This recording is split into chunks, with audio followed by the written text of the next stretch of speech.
Hello, तो कैसे हैं आप सब? उम्मीद करते हैं अच्छे होंगे, मस्त होंगे, अपने पढ़ाई को मन लगाकर कर रहे होंगे। तो आज हम लोग संस्कृत के वी आर लर्निंग क्लासेस पे संस्कृत का 13वां चैप्टर जो कि विश्व शांति है। विश्व शांति को देखेंगे और इसके संपूर्ण अर्थ को समझेंगे और इसके क्वेश्चन आंसर को देखते हुए हम लोग इस पाठ में जितने भी सब महत्वपूर्ण प्रश्न होंगे सारे प्रश्न को देखेंगे। अब आप लोगों का एग्जाम बहुत सम दिन नहीं बचा, 19 तारीख को आप लोगों का संस्कृत का एग्जाम है, तो उसको ध्यान में रखते हुए जितने भी महत्वपूर्ण क्वेश्चन होंगे उसको कराएंगे और अगले क्लास में जब भी आएंगे तो आप लोगों के सारे ऑब्जेक्टिव क्वेश्चन जितने भी महत्वपूर्ण वीवीआई ऑब्जेक्टिव क्वेश्चन है सारे क्वेश्चन को कराते हुए हम लोग क्लियर करते हुए जाएंगे। तो आज की क्लास में हम लोग विश्व शांति जो कि इसमें जो है ना विश्व में किस प्रकार उथल पुथल मची हुई है, किस प्रकार के अनेकों अस्त्र का आविष्कार हो चुका है जिससे कि विश्व का विध्वंस हो सकता है। तो इन सारी चीजों को हम लोग आज इस पाठ में देखेंगे और इसमें उसके निवारण के क्या क्या उपाय दिए गए हैं और क्या क्या बताए गए हैं उन सारे चीजों को हम लोग इस क्लास में देखेंगे। तो आज के क्लास में अगर आप लोग अगर इस क्लास को देखते हैं, इस वीडियो को पूर्ण रूप से देखते हैं, तो आप लोगों को हमें उम्मीद है कि इस चैप्टर से अगर बोर्ड एग्जाम में एक भी क्वेश्चन आते हैं तो आप लोग को नहीं छूटेगा। तो ये हमारा आपसे वादा है, हमारी गारंटी। अगर आप लोग इस वीडियो को देखेंगे और इसके जितने भी महत्वपूर्ण क्वेश्चन होंगे, चाहे वीवीआई क्वेश्चन, ऑब्जेक्टिव क्वेश्चन हो, लॉन्ग क्वेश्चन हो, सारे क्वेश्चन आप लोगों का इस चैप्टर से क्लियर हो जाएगा। तो आप लोग इस वीडियो में जुड़े रहिए और हमारे केवीआर लर्निंग क्लासेस के चैनल को सब्सक्राइब करो, अपने दोस्तों के साथ भी शेयर करें। तो आइए हम लोग देखते हैं सेशन में और इसके अगले पाठ को पढ़ते हैं। देखिए, पाठे अस्मिन् संसारे वर्तमानस्य अशांति वातावरणस्य चित्रम चित्रम चित्रम तत्माध्यन तत् तत् तत्समाध्यन पश्चात निरूपतो। देखिए, पाठे अस्मिन, इस पाठ में संसार के वर्तमान अशांति के वातावरण, इस पाठ में जो संसार में किस प्रकार वर्तमान संसार में अशांति का वातावरण है वो सारी चीजों का इसमें चित्रण किया गया, वो सारी चीजों को इसमें बताया गया है, उन सारी चीजों का इस पाठ में चित्रण किया गया और उसके किस प्रकार निवारण हो सकते हैं उन सारी चीजों का समाधान इस पाठ में बताया गया। तो आप लोग इस पाठ को पढ़िएगा तो इसमें किस प्रकार से संसार के सारी चीजों का चित्रण किया गया, मतलब किस प्रकार अशांति है संसार में, भय का माहौल है, सारी चीजों का इसमें बताया गया है। तो हम लोग देखते हैं। देखिए, कहता देशेषु आंतरिकी बाह्य अशांति वर्तते। अनेकों देश में आंतरिक और बाह्य अशांति का माहौल रहता है। सभी देशों में आप लोग जानते होंगे आंतरिक और बाह्य। आंतरिक मतलब हुआ कि एक राज्य को दूसरे राज्य से दुश्मनी, वैर का भाव दूसरे के प्रति या दूसरे राज्यों की उन्नति नहीं देखना। और बाह्य मतलब एक देश को दूसरे देश के प्रति युद्ध करना, दूसरे देश से अशांति का माहौल छिड़कना, ये सारी चीजों का इसमें निवार वातावरण देखने को मिलता है हम लोगों को। देखिए अब आगे क्या कहता है। तस् तस्मुपेक्ष न कश्चित् स्वजीवनं नेतुं समर्थन समर्थः तस् तामुपेक्ष्य न कश्चित् स्वजीवनं नेषु समर्थः सेयम् आसन्ति। देखिए कहता तेमेषु तामु तामुपेक्ष ताम उपेक्ष न कश्चित् स्वजीवनं ते ते नेतु स्वजीवनम स्वजीवनम नेतुम समर्थम। देखिए कहता है कि पूरे विश्व में अशांति फैला हुआ है, हर कोई अपना जीवन जीने के लिए असमर्थ है। हर कोई अपना जीवन जीने के लिए असमर्थ है, हर कोई अपना जीवन जीने के लिए असमर्थ है। संयम अशांति संयम अशांति सावर्ध सार्वभौमिकी वर्तते इति दुख कस्य विषय। देखिए कहता है संयम अशांति सर्वभौतिकी वर्तते इति दुख खस्य विस्मय। देखिए कहता है संयम अशांति सभी के अशांतियों का कारण, सभी के पूरे विश्व में अशांति फैला हुआ है। कहता है संयम अशांति सर्वभौमिकी, पूरे विश्व में अशांति फैला हुआ है। इति दुख खास्य विषय, यह दुख का खास्य विषय है, यह दुख का विषय है और यह दुख का सबसे महत्वपूर्ण विषय। संपूर्ण संसार में अशांति का माहौल बैठा बना हुआ है। कोई देश इस देश से उस देश के साथ लड़ाई करता है, कोई उसके साथ उसकी उन्नति को नहीं देखना चाहता है, कोई उससे प्रेम नहीं करता है। इन सारी चीजों के कारण दूसरे के धन दौलत धर्म जाति को देख के वैर का भाव उत्पन्न करना है दुख का कारण है। सर्वे जना तया अशांति, सभी लोग जानते हैं और तय है तया, सभी लोग जानते हैं अशांतया चिंतिता शांति, सभी लोग जानते हैं। सर्वे जना असया सभी लोग चिंतित हैं, सर्वे जना अशांतया, सभी लोग अशांतया, सभी लोग चिंतित है, सभी लोग चिंतित है, संसारे तन निवारण प्रायशः क्रियांत, और इसके निवारण में प्रयास करते हैं, इनके निवारण के लिए सभी लोग प्रयास करते रहते हैं, समय समय पर सभी लोग प्रयास करते रहते हैं इनके निवारण, किस प्रकार ये अशांति का माहौल हट जाए, किस प्रकार से इनका निवारण हो जाए, तो समय समय पर सारी चीजों का प्रयास करते रहते हैं, सभी लोग इसके प्रयास में लगे हुए हैं। तो देखिए अब पाठ में क्या कहता है, अब देखिए आगे पाठ में क्या लिखा गया, क्या बताया गया, कौन से कारण है जिससे संसार में अशांति का माहौल बना हुआ है, किस प्रकार से इसके निवारण किए जा सकते हैं, सारी चीजों के बारे में इस पाठ में बताया गया। तो आप लोग इस पाठ को देखिए क्या कहता है। इस पाठ में कह रहा है, पाठ में कह रहा है, देखिए आप, वर्तमाने संसार प्रायः सर्वेषु देशेषु उपद्रव अशांति व अशांति अशांति वर अशांतिर्वा दृश्यते।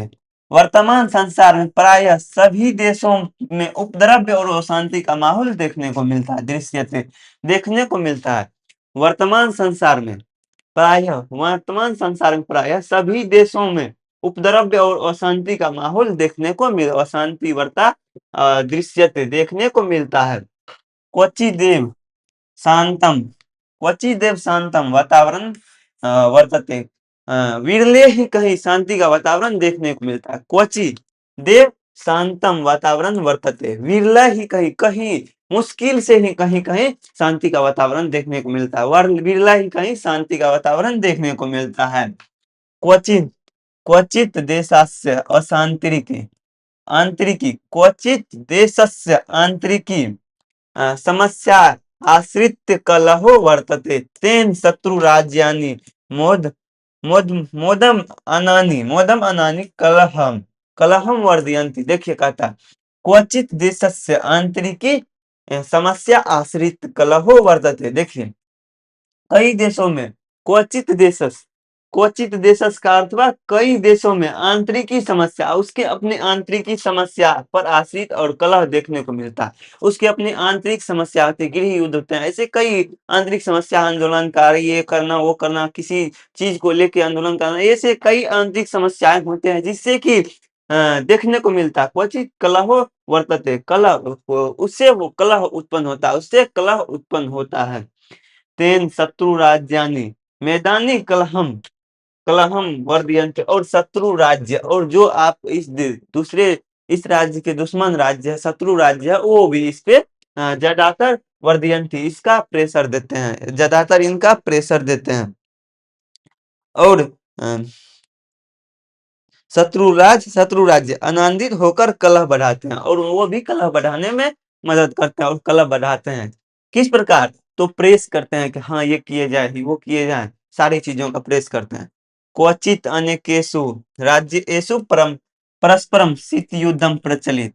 क्वचित अनेकेषु क्वचित अनेकेषु इसका अर्थ हुआ क्वचित कहीं, देखिए क्वचित कहीं अनेकेषु अनेक राज्यों में, कहीं कहीं अनेक, क्वचित अनेकेषु कहीं कहीं अनेक राज्यों में परस्पर शीत युद्ध देखने को प्रचलित है। शीत युद्ध प्रचलित मतलब आंतरिक युद्ध प्रचलित है, शीत युद्ध प्रचलित है। वस्तुतः वस्तुतः संसार अशांति सागरस्य कुलम कुल मध्य सीनो दृश्यते।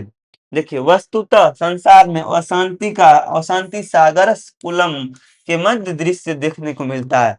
वस्तुतः संसार में अशांति का माहौल और सागर के समान अशांति का माहौल वस्तुतः अशांति सागर के दोनों किनारे के बीच स्थित लग रहा है। मतलब आप लोग समझते ही होंगे कि सागर के दोनों किनारे अशांति स्थित देखने को मिलता है। इस प्रकार से कलह चल रहे हैं संसार में। देखिए आगे क्या कहते हैं। अशांति मानव वातावरण मानवता विनाशस्य कल्पते, अद्य विश्व शांति विश्व विध्वंसक अन्य अस्त्राणि बहुन्याय विस्क्रियन्ति सन्ति विस्कृतानि सन्ति। देखिए क्या था, अद्य विश्व विध्वंसक अन्य अस्त्राणि मतलब आज के समय विश्व को विध्वंस, मानव सभ्यता को विध्वंस करने वाले अनेकों अस्त्र के बहु आविष्कारम, बहु अन्य आविष्कार, आविष्कृतानि शांति, आविष्कार हो गए, बहुत से अस्त्रों के आविष्कार हो गए जिससे विश्व का विध्वंस हो सकता है, जिससे मानव सभ्यता का विध्वंस हो। तेरे मानव मानव नाशस्य भयम, इससे मानव का नाश से हो सकता है, इससे मानव का नाश हो सकता है। आगे देखिए क्या कहता है। अशांति अशांति कारणम तस्य निवारणो निवारणो निवारण उपाय सावधानतया चिंतयो चिंतनयो चिंतन अशांति कारणम तस्य, अशांति कारणम तस्य, अशांति के कारण, अशांति के कारण और उसके निवारण के उपाय को सतर्कता पूर्वक सोचना चाहिए। अशांति के कारण और उसके निवारण को सावधान तया सतर्कता पूर्वक सोचना चाहिए, चिंतन सोचना चाहिए। कारणे ज्ञाते निवारण उपायो अपि ज्ञाते इति नीति। देखिए कारण पता चलने पर उसका निवारण हो ही जाता है, उसका निवारण का उपाय हो ही जाता है, ऐसा किसका कहना है? इति ज्ञाते इति नीति, ऐसा नीतिकारों का कहना। अगर कारण का पता चल जाए तो उसका निवारण हो ही जाता है, ऐसा किसका कहना है? तो नीतिकारक का कहना। अब आप लोगों को इस पाठ से पूछे जाए कि ऐसा किसके द्वारा कहा गया है कि किसी भी युद्ध का कारण, किसी भी कलह का कारण अगर पता चल जाए तो उनका निवारण हो जाता है, किसका कहना है? तो नीतिकार का कहना है। वस्तुतः द्वेष, वस्तुतः द्वेष असहिष्णुता च अशांति कारण द्वयम, कारण द्वयम कारणम, कारण द्वयम एक कारण में वस्तुतः द्वेष असहिष्णुता च अशांति कारण द्वयम। वस्तुतः द्वेष ईर्ष्या, द्वेष की भावना रखना दूसरे के प्रति। वस्तुतः देखिए आप लोग पराया देखते हैं, दूसरे के प्रति बहुत से ऐसे आदमी होते हैं, बहुत से ऐसे मनुष्य होते हैं जिसको दूसरे के प्रति ईर्ष्या द्वेष की भावना रखते हैं। तो दूसरे के प्रति वस्तुतः द्वेष की भावना रखने वाले और उनके उन्नति को असहिष्णुता, उसके उन्नति को असहिष्णुता रखने वाले, जिसके अंदर दूसरे की उन्नति को देखकर सहनता नहीं होती है, उसी से अशांति का कारण उत्पन्न होता है। दूसरे की उन्नति को न देख पाना, दूसरे के प्रति द्वेष रखना ही अशांति का कारण है, अशांति का कारण है। एको देश अपरस्य अपरस्य उत्कर्षम दृष्टवाम, दृष्टि दृष्टि तस्य देशस्य उत्कृष्ट उत्कर्ष नाशया नाशया निरंतरम प्रयतते। देखिए एक देश अपरस्य परस्पर उत्कर्ष दृष्ट उत्कर्ष दृष्टवा दृश्यति। देखिए कहा था एक देश दूसरे देश की उत्कर्ष को नहीं देखना चाहता। एक देश दूसरे दूसरे देश के एक देश परस्पर दूसरे देश के मतलब उत्कर्ष या उन्नति को नहीं देखना चाहता। और तस्य देशस्य उत्कर्ष नाश है निरंतर प्रयास, और उसके नाश के लिए निरंतर प्रयास करते रहते हैं, उसके नाश और उसके क्षय के लिए निरंतर प्रयास करते रहते हैं। द्वेष एवं असहिष्णुता, द्वेष एवं असहिष्णुता जनयति, द्वेष और असहिष्णुता न सहने की क्षमता, द्वेष और किसी की उन्नति को न सहने की क्षमता ही क्या कहलाता है? द्वेष का कारण होता है। दूसरे की उन्नति को न सहन करने की क्षमता ही द्वेष का कारण कहलाता है। तो आप लोग ये तो जानते होंगे कि दूसरे की उन्नति को न सहन करने की क्षमता ही द्वेष का कारण कहलाता है।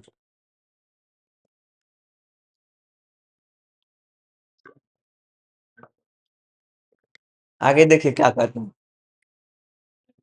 इमो दोषो परस्परम, इमो दोषो परस्परम वैरम उत्पादयत, वैरम उत्पादयत, वैरम उत्पादयत। इसका कहना है द्वेष एवं सहिष्णुता, इमो दोषो परस्परम वैरम उत्पादयत। कहता है यह दोष परस्पर वैर के उत्पादन का मुख्य कारण है। यह द्वेष, इमो दोषो, यह दोष परस्पर वैर के, यह दोष परस्पर,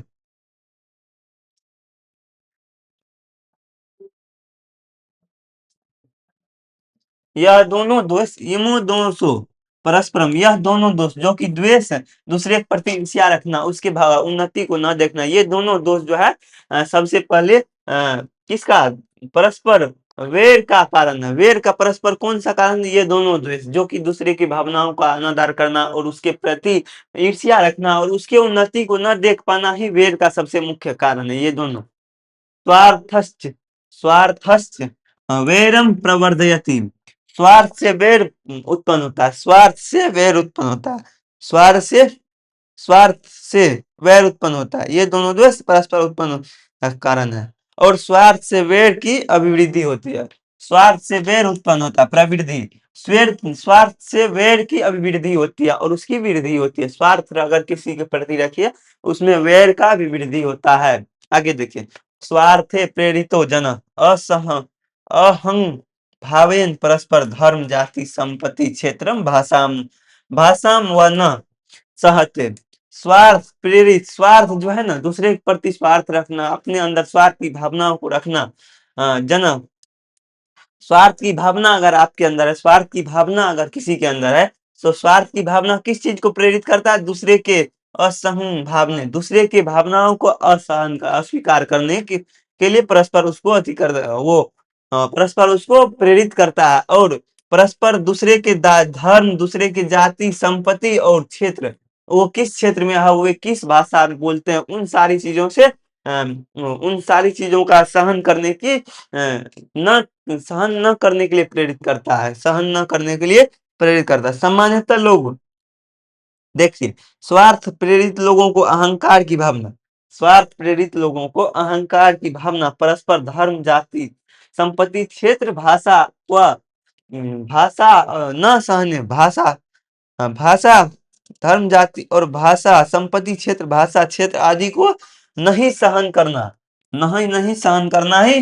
द्वेष का कारण है, द्वेष का कारण है। नहीं सहन करना ही द्वेष का कारण है। आत्मन आत्मन एव सर्वम कृष्ट मिति मान्यते। आत्मन आत्मन एव सर्वम, आत्मन एव सर्वम एव सर्वम कृष्ट मिति मान्यते। देखिए क्या कहता है, सम्मानित लोग आत्मन ए सर्वम, आत्मन एव सर्वम कृष्ट मान्यते, कृष्ट मान आत्मन ए सर्वम कृष्ट मान्यते। तो इसका अर्थ हुआ कि सामान्य लोग वैसे विश्वास नहीं करते, सामान्य लोग सर्वम कृष्टम मान्यते, सामान्य लोग वैसे विश्वास नहीं करते। राजनीतिक अस्त्र विशेषक प्रेरिका, राजनीतिक लोग इसमें विशेष प्रेरित रहता है। राजनीतिज्ञ लोग जो कि राजनीतिक क्षेत्र में है, वो लोग इससे विशेष प्रेरित रहता है। आप लोग भी देखते होंगे कि कहीं आप महाराष्ट्र कहीं अदर जगह जाइए, तमिलनाडु हरियाणा जहाँ भी जाइएगा आप लोग, तो वहां देखते हैं तो जाति धर्म राजस्थान कहीं भी जाइए, भाषा को लेकर सबसे ज्यादा भाषा को लेकर विवाद होता है। तो वही कहता है कि इसमें वहां देखिए, आदमी मनुष्य को एक दूसरे के प्रति ईर्ष्या नहीं है, बस वहां पे जो है राजनीतिक लोग, वहां के जो भी राजनीतिक करने वाले हैं, वो भाषा के आधार पर ही राजनीतिक करते हैं। वो भाषा को मुद्दा बनाकर उसको प्रेरित करते हैं, उसको बताते हैं कि इसके प्रति ईर्ष्या की भावना जागृत उसके अंदर करते हैं। तो राजनीतिज्ञ इस पर विशेष अपना प्रेरक रहता है, इससे विशेष प्रेरित रहता है। राजनीतिज्ञ लोग इससे विशेष प्रेरित रहता है। अब आगे देखिए क्या आगे, सामान्य तो जना न तथा विश्वास अन्न अपि बलनम प्रेरितो जायति। देखिए सामान्यतः सभी लोग, सामान्य लोग इस पर विश्वास बल से प्रेरित करके, मतलब इस पर जोर देकर का विश्वास करवाते हैं। जो राजनीतिक लोग होते हैं सामान्यतः इस भाषा जाति धर्म आदि क्षेत्रों पे विशेष करके स्वार्थ की भावनाओं का बल देकर उसे प्रेरित करता है। अगर वो नहीं मानते हैं तो उनको स्वार्थोपदेश बलपूर्वकम निवारणीय, स्वार्थ के लिए उसको उपदेश देकर बलपूर्वक उसे निवारण के लिए कहते हैं, उसे मानने के लिए कहते हैं। स्वार्थ से प्रेरित लोग स्वार्थ का उपदेश देकर उसको स्वार्थ से मतलब स्वार्थ की भावना उसके अंदर जागृत कर उसको बलपूर्वक वो मनवाते हैं, वो करने के लिए प्रेरित करते हैं। उसे बलपूर्वक स्वार्थ की बातों को बलपूर्वक दूर करने के लिए प्रेरित करता है। और अगर आदमी को चाहिए कि सामान्य जना न विश्वासन अपि बलम प्रेरिता जायते, सामान्य लोग वैसे नहीं विश्वास करते हैं, बल से प्रेरित हो जाता है, वैसे नहीं विश्वास करते बल से प्रेरित हो जाता है। स्वार्थ उपदेशम, बलपूर्वकम निवारण, स्वार्थ की भावनाओं को बलपूर्वक निवारण करना चाहिए, स्वार्थ की बातों को बलपूर्वक दूर करना चाहिए। परोपकारम, परोपकारम प्रति यदि प्रवृत्ति उत्पाद्यते तदा सर्वे स्वार्थम त्यज्यसु, त्यज्यसु। देखिए, परोपकारम प्रति यदि प्रवृत्ति अद्यते तदा सर्वे स्वार्थम त्यज्यतु, त्यज्यतु। परोपकार के प्रति यदि भावना हो तो सभी स्वार्थ को छोड़ दें। अगर परोपकार के प्रति यदि भावना हो तो सभी सभी तदा सर्वे स्वार्थ त्यजेत, सभी स्वार्थ को छोड़ दें। अत्र महापुरुषाम विद्वान चिंतकाश्च न विरला शांति। ऐसा महापुरुष विद्वान और चिंतकों के मन में ऐसी विरलाएं आती है। ऐसे यहाँ महापुरुष विद्वान और चिंतकों की कमी नहीं है। महापुरुष विद्वान और चिंतकों की कमी नहीं है। विरला शांति, कमी नहीं है। तेषाम कर्तव्यमिदं यत् जने जने समाजे समाजे राज्य राज्य च परमार्थ वृत्ते जनेषु।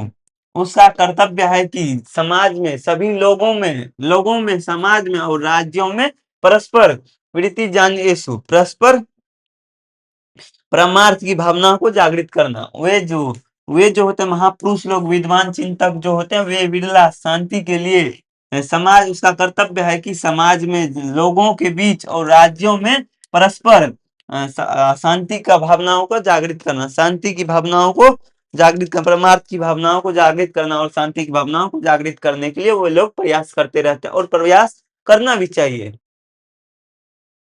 शुष्क उपदेश न पर्याप्त, सिर्फ सूखा उपदेश ही पर्याप्त नहीं। शुष्क उपदेश न पर्याप्त, प्रत्युत तस्य कार्यान्वयनम च जीवने अनिर्वायम उक्तम ज्ञानम भरम। देखिए, शुष्क उपदेश न पर्याप्त, शुष्क उपदेश ही सिर्फ पर्याप्त नहीं, प्रत्युत बल्कि तस्य कार्यान्वयन च जीवने अनिर्वायम और जीवन निर्वाह के लिए अपने कार्यों को एक सही दिशा से करना भी महत्वपूर्ण है। देखिए, शुष्क सूखा उपदेश ही पर्याप्त नहीं है, बल्कि उसका कार्यान्वयन जीवन अनिवार्य है, उसका जीवन में कार्यान्वयन अनिवार्य है। देखिए, उक्तम ज्ञानम भरम क्रिया बिना, उक्तम च ज्ञानम क्रिया, उक्तम च ज्ञानम भरम क्रिया बिना।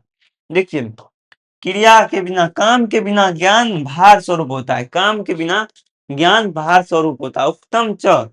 उक्तम च ज्ञानम भरम क्रिया, भार क्रिया बिना, क्रिया के बिना ज्ञान भार स्वरूप होता है, भार के जैसा लगता है। क्रिया के बिना ज्ञान भार के जैसा लगता है। आप लोग भी जैसे क्रिया के बिना ज्ञान भार स्वरूप लगता है। देशानाम मध्य च विवादानाम समईतेषु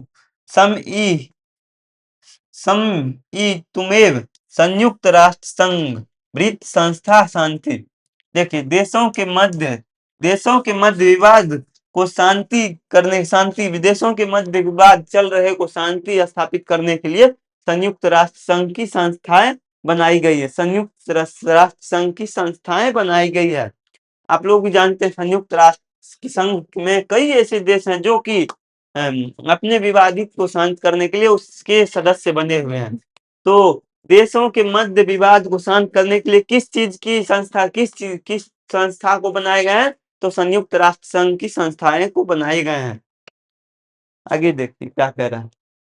तस्य काले अशांति तस्य काले काले असंकितम अपि विश्व युद्ध निवारण यंती। और तस्य काले, वह समय समय पर अशांति का माहौल और विश्व युद्ध के जैसे अशांति जो आशंका रहती उनका निवारण करते रहे हैं। वो संयुक्त राष्ट्र संघ जो है विश्व युद्ध जैसे ऐसे कई आशंकाएं बार बार आते हैं तो उनका निवारण करते रहे हैं। भगवान बुद्ध पुरा काले एव वैरेन वैरस्य शमनम असंभव प्रोक्तवान। देखिए, भगवान बुद्ध प्राचीन काल में भगवान बुद्ध वैर की भावनाओं का मतलब प्राचीन काल में प्राचीन काल में भगवान बुद्ध ने वेर का समन वेर से असंभव कहा था। मतलब इसका अर्थ हुआ प्राचीन काल में भगवान बुद्ध ने वेर का समन वेर से असंभव, वेर का समन वेर सस्य समन नम असंभव, वेर का समन वेर से असंभव कहा था। तो इसका अर्थ हुआ कि आप दूसरे के प्रति द्वेष रखकर द्वेष को मिटाना चाहिए तो वो असंभव है। दूसरे के प्रति अगर द्वेष है तो उसके प्रति प्रेम की भावना रखिए, उससे आप उसका निवारण किया जा सकता है। द्वेष का बहिष्कार करने के लिए प्रेम की भावनाओं को जागृत करना ही सबसे अच्छा उपाय है। द्वेष की भावनाओं का तिरस्कार करने के लिए प्रेम की भावनाओं को जागृत करना ही सबसे बड़ा उपाय है। इसके अलावा और कोई नहीं है। आगे देखो, अवर अवेरन करुणायाम करुणाया मैत्री भावेन च वैरस्य शांति भविति सर्वे मान्यते। देखिए, अवेरन करुणाया अवेरेन करुणाया, देखिए निर्वेर करुणा और मैत्री की भावना से वेर का समन हो सकता है, वेर का समन हो सकता है, वेर का शांति भी सर्वे मान्यते। वेर अवेर और करुणा से मैत्री भावना, करुणा और मैत्री भावना से वेर का समन हो सकता है, वेर का समन शांति मान्यते। वेर का समन हो सकता है और शांति स्थापित हो सकता है, और वेर का समन हो सकता है, यह वेर का समन हो सकता है, इसे भी जानते हैं, इसे भी सर्वे मान्यते, इसे सभी लोग जानते हैं। भारतीय नीतिकारा सत्यमेव उद्घोषयन्ति, भारतीय नीतिकारा सत्यमेव जयतो को मानते, सत्यमेव को उद्घृत मानते हैं और कहते हैं भारतीय नीतिकारों ने सच ही कहा है। मतलब भारतीय नीतिकारों ने सत्यमेव उद्घृत, सत्य ही कहा है, सत्य की ही कहा। अयम निजा परो वे वेति गणना लघु चेत, अयम निजा परो वेति गणना लघु चेतसाम उदार चित्तनम तु वासुदेव कुटुंबकम। देखिए, अयम निज परो वेति, अपनी निजता, अपना कोई अपना और कोई पराया, ये भावना। अयम निज परो वेति, यह अपना है वह पराया है, ये भावना गन्ना लघु चेती, छोटी बुद्धि वाले लोग रखते हैं। सत्य ही कहा गया है कि अयम निज परो वेति, ये अपना वो पराया, ये इस भावना गणना, इस भावनाओं की गणना करना लघु चेती, लघु चेत साम, मतलब छोटी बुद्धि वाले लोग रखते हैं ऐसी भावना। उदार चरितम नाम तू वासुदेव कुटुंब, उदार चरित्र वाले लोग तो समस्त संसार और समस्त पृथ्वी को ही अपना परिवार मानते हैं। उदार हृदय वाले व्यक्ति समस्त संसार को ही अपना समस्त संसार को ही अपना परिवार मानते हैं। वासुदेव कुटुंबकम, समस्त संसार को अपना परिवार मानते हैं। कौन? उदार हृदय वाले व्यक्ति। आगे, परपिंडनम आत्मनाशम जयते, परपिंडनम आत्मनाशम, परपिंड से आत्मा की नाश होती जयते, परपिंड से आत्मा की नाश होती है। परोपकाश्च शांति कारणम, परोपकाश्च शांति कारणम भवति, जिससे परोपकार, परोपकार का दूसरे के प्रति परोपकार करना शांति का कारण है, शांति का कारण है। दूसरे के प्रति परोपकार करना शांति का कारण, दूसरे के प्रति परोपकार करना शांति का कारण, परोपकार करना जो कि एक शांति का कारण। अद्यापि परस्पर देशस्य संकट काले अन्य देशस्य सहायता राशि सामग्रीम च प्रेषयन्ति इति विश्व शांति सूर्योदय दृश्यते। देखिए, अद्यपि आजकल परस्पर देशस्य संकट काले, आजकल परस्पर देश के संकट काल में, किसी भी देश के आजकल परस्पर किसी भी देश के संकट काल में, आप लोग भी सुनते होंगे, न्यूज देखते होंगे, तो उसमें देखते होंगे कि उस देश के साथ उसका युद्ध हो रहा है, तो हाँ दूसरे देश उसके हेल्प के लिए अनाज पानी भोजन, या वहां आपदाएं, वहां भूकंप आए हुए, जैसे मेरे अपने भारत वहां पे इजराइल और टर्की में जब भूकंप आया था, तो हाल फिलहाल में ही जब टर्की में और अजरबैजान में भूकंप आया था, तो वहां त्रासदी मच गई थी। तो यहाँ भारत सरकार ने उसको कई ऐसे प्रावधान भेजे थे वहां टर्की और अजरबैजान में। जब भूकंप आए, प्राकृतिक आपदाएं आई थी, तो वासुदेव कुटुंबकम के तहत वहां पे कई ऐसे सहायता राशि, सहायता के लिए अपने फोर्स भेजे, अपने वहां पे वासुदेव कुटुंबकम के तहत वहां पे मिशन के लिए कई ऐसे फोर्स भेजे थे। देखिए, अद्यापि परस्पर देशस्य संकट काले अन्य देश परस्पर, आजकल परस्पर देश के संकट काल में, किसी भी देश के संकट काल में अन्य देश सहायता राशि और सामग्री समान और प्रेषयन्ति इति विश्वासन्ते, और सामान और आदि चीज भेजते हैं, और यह विश्व शांति का सूर्योदय इससे दिखता है। आजकल विश्व शांति का सूर्योदय किससे दिखता है? तो जिस प्रकार दूसरे देश में कोई भी ऐसी देश से परस्पर संकट काल में रहता है, वो अगर कोई देश संकट काल में रहता है, दूसरे देश उसकी सहायता के लिए राशि सामग्री आदि ऐसे चीज भेजते हैं जिससे कि उनका निवारण हो सके। ये भी आजकल विश्व शांति का सूर्योदय दिखता है, इससे ही विश्व शांति का सूर्योदय दिखता है। तो आज हम लोग विश्व शांति के संपूर्ण पाठ और संपूर्ण अर्थ को पढ़े, और इसमें जितने भी क्वेश्चन आंसर, महत्वपूर्ण क्वेश्चन आंसर है, आप लोगों को अगले क्लास में हम लेके आएंगे। और इसके बिहार लर्निंग प्लेटफॉर्म पे अगर यह वीडियो अच्छा लगा तो आप लोग चैनल को लाइक करें, सब्सक्राइब करें और अपने दोस्तों के साथ भी शेयर करें। और इसी तरीके से इंटरटेनमेंट के साथ अपने संपूर्ण अर्थ को समझने के लिए संस्कृत, हिंदी, जो भी सब्जेक्ट हैं, आप लोग अगर सारे सब्जेक्ट को पढ़ना चाहते हैं तो इस चैनल को लाइक करें और अपने दोस्तों के साथ शेयर करें, और बेल आइकन दबा के रखें, ताकि जब कभी भी नया नया अपडेट आए तो आप लोगों के पास सबसे पहले पहुंच जाए। तो हमें उम्मीद है कि इस चैप्टर से आप लोगों को सारे प्रश्न, अगर हम अगले सेशन में आएंगे तो आप लोगों से प्रश्न करेंगे तो आप लोग सारे प्रश्न का आंसर दीजिएगा, और जब आप लोग एग्जाम में बैठिएगा तो आप लोगों को थोड़ा सा अपने आप गर्वान्वित महसूस होगा कि हाँ हम पढ़ के आए। तो फिर तब तक मिलते हैं नेक्स्ट क्लास में, और अपने और अपनों का ख्याल रखें। Take care.